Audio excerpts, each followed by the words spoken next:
존경하는 국민 여러분, 사랑하는 당원 동지 여러분, 국민의힘 비상대책위원장 김용태입니다. 오늘 저는 당을 살리고자 하는 간절한 마음을 담아서 이 자리에 섰습니다. 국민의힘이 겪고 있는 지금의 위기 상황은 비상계엄과 탄핵, 그리고 후보 선출 과정에서의 혼란과 정권 재창출 실패라는 연속적인 참담한 과정에 대해 당의 주체적인 대응을 요구하고 있습니다. 또한 우리가 그토록 막고자 했던 이재명 정부에 대해서 야당이 무엇을 할 수 있는가라는 질문에 실질적인 답을 낼 것을 요구하고 있습니다. 후자의 문제부터 말씀드리겠습니다. 먼저 이재명 대통령께 공개적으로 질문을 드리겠습니다. 만인은 법 앞에 평등합니다. 대통령은 취임 전 진행되어 온 재판을 면제받기 위한 자리가 아닐 것입니다. 대통령께서는 6월 18일로 예정된 공직선거법 위반 혐의 재판과 다음 달로 예정된 불법 대북송금 재판을 받을 의지가 있으십니까? 다음으로 민주당의 질문을 드리겠습니다. 마찬가지로 만인은 법 앞에 평등합니다.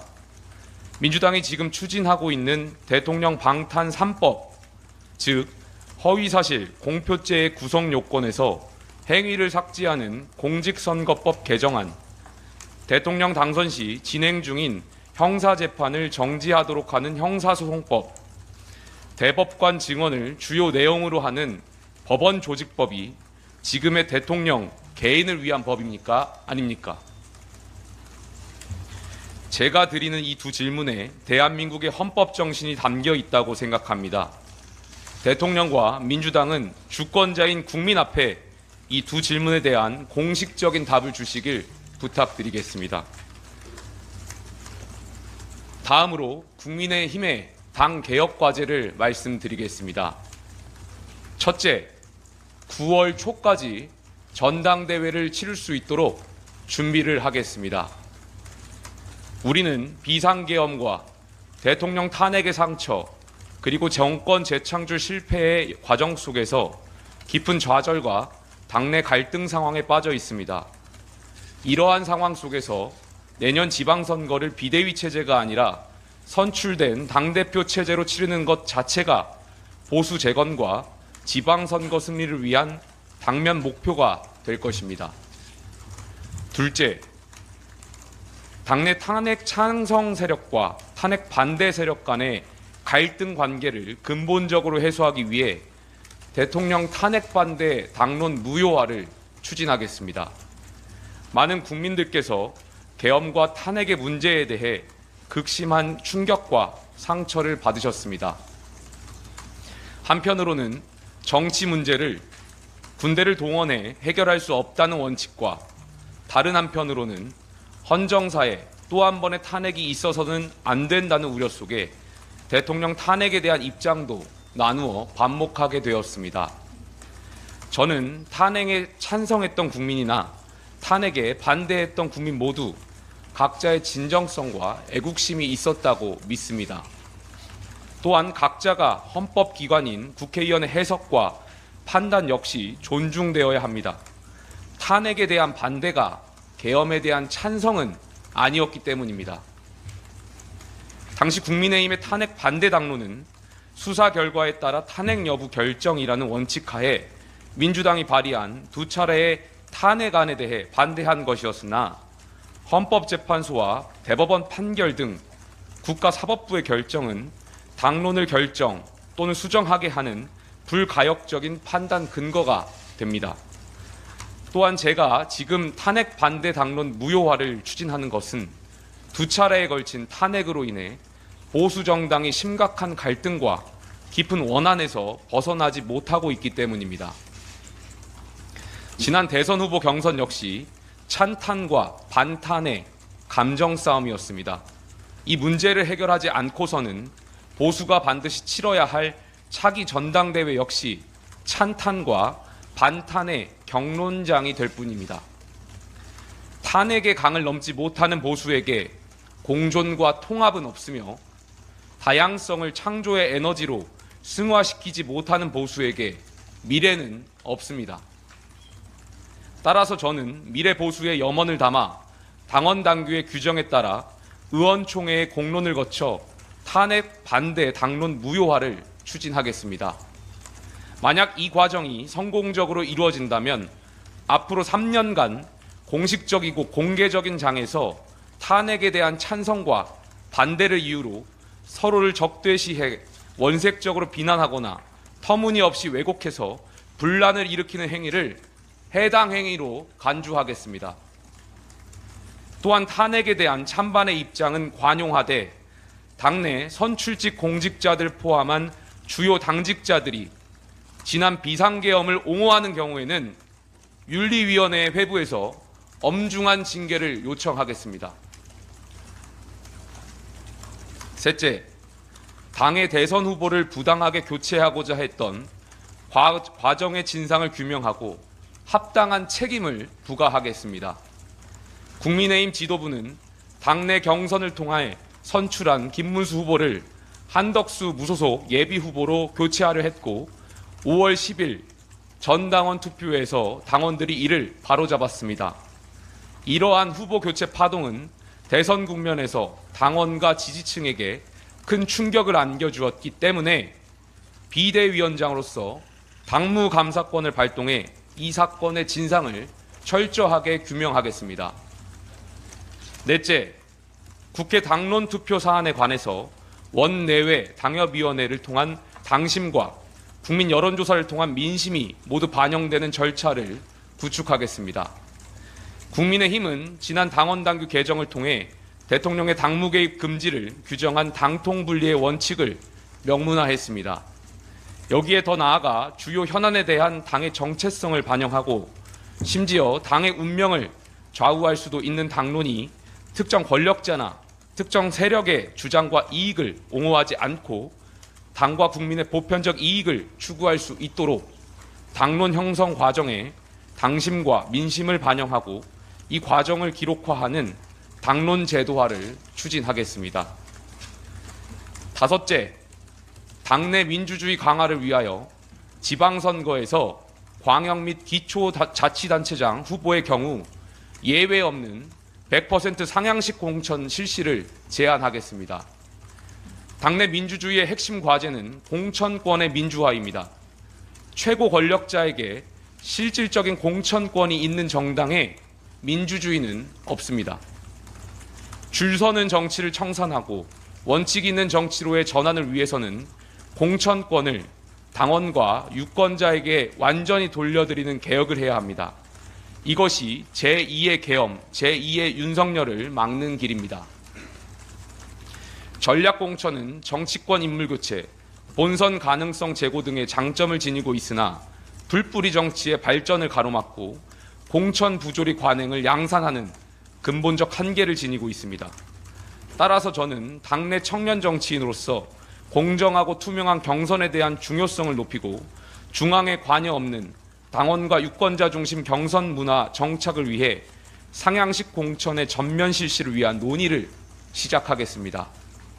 또한 신진 정치인들에게는 전략 공천이 아닌 중앙과 지역에서 활동할 수 있는 장을 획기적으로 확대해 당과 국민을 위한 활동과 기여가 공정하게 평가받을 수 있도록 하겠습니다. 지금 우리 앞에는 대한민국 민주주의를 무너뜨리려는 거대 여당이 있습니다. 이에 맞서 당을 지키기 위해 분란을 막고 통합을 이뤄내고자 하는 절실함을 당원분들과 선배 동료 의원분들도 공감하실 거라 믿습니다. 국민의힘은 대한민국의 정통 보수 정당입니다. 현재의 위기를 슬기롭게 극복해 자유민주주의 대한민국을 수호하고 보편적 가치가 존중받고 다양성이 살아 숨쉬는 진정한 자유민주주의 정당으로 발전해 나가도록 최선의 노력을 다하겠습니다. 감사합니다.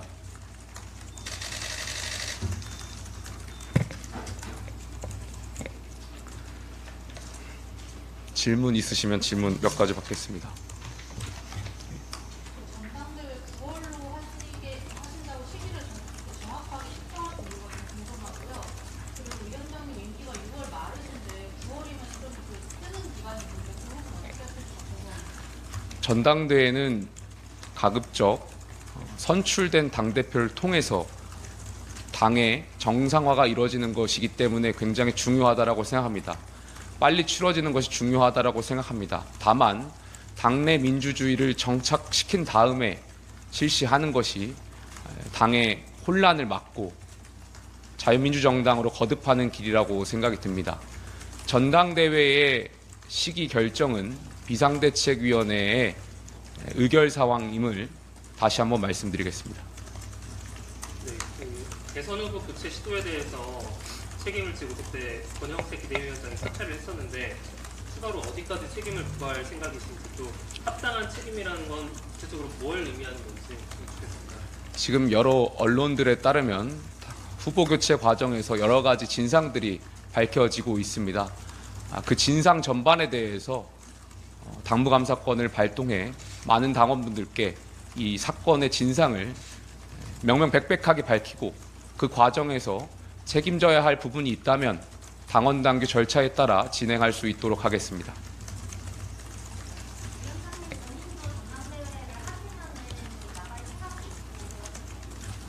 저는 전당대회에 출마할 생각은 전혀 없습니다.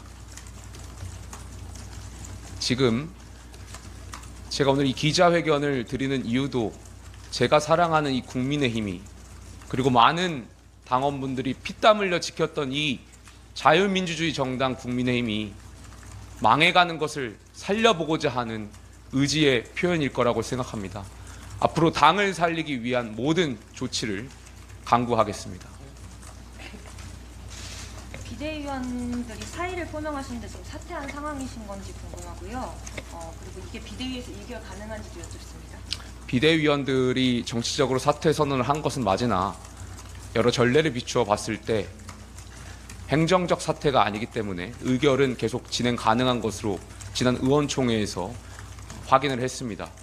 지난번에도 원내대표 선출을 위한 선거관리위원회 구성조차도 비대위의 의결 사항이었고, 지금 같은 상황에서 비대위의 의결을 받을 수 있다라는 말씀을 다시 한번 드리겠습니다. 또 한 번 더 나아가서 다시 한번 강조하겠습니다. 당을 개혁하고 당을 살릴 수만 있다면 당원 당규에 따라 비상대책위원장인 저에게 주어진 모든 다양한 권한들을 지금부터 검토하겠습니다.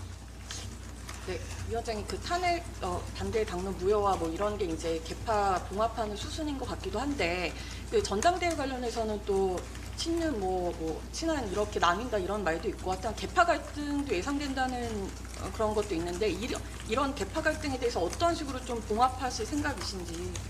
저희가 과거의 여당으로서 잘못했던 부분이 권력자에게 눈치 보고 줄 서는 정치를 해왔던 것입니다. 그 이유는 저는 권력자에게 공천권이 있었기 때문이라고 생각이 듭니다.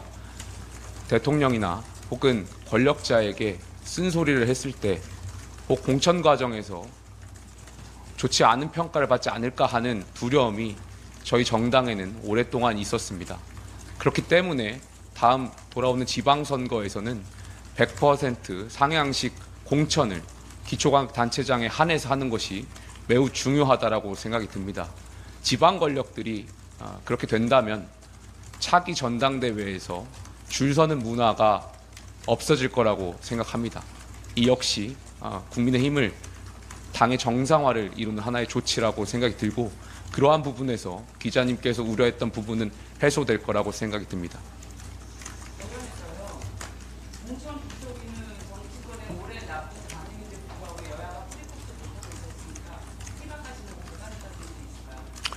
저는 정치를 시작하면서 정치 개혁의 과제 중에 하나가 상향식 민주주의라고 생각한 바가 있습니다. 공천 개혁을 이루는 것이 대한민국의 정치 개혁을 이루는 한 축이라고 생각이 들고요. 이 공천권이라는 것은 권력자가 행사할 것이 아니라 당원과 국민들께 돌려드려야 한다라고 생각합니다. 차기 지방선거를 비롯해서 앞으로 당내 주요 공천 과정에 상향식 민주주의가 정착할 수 있도록 저부터 노력하겠습니다.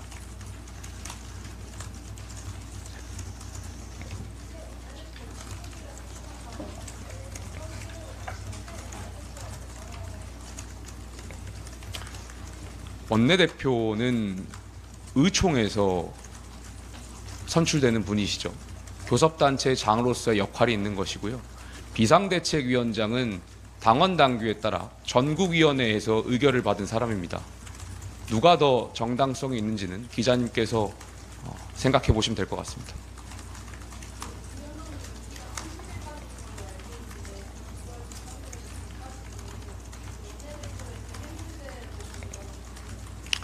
제 임기는 개혁이 완수될 때라고 생각이 됩니다.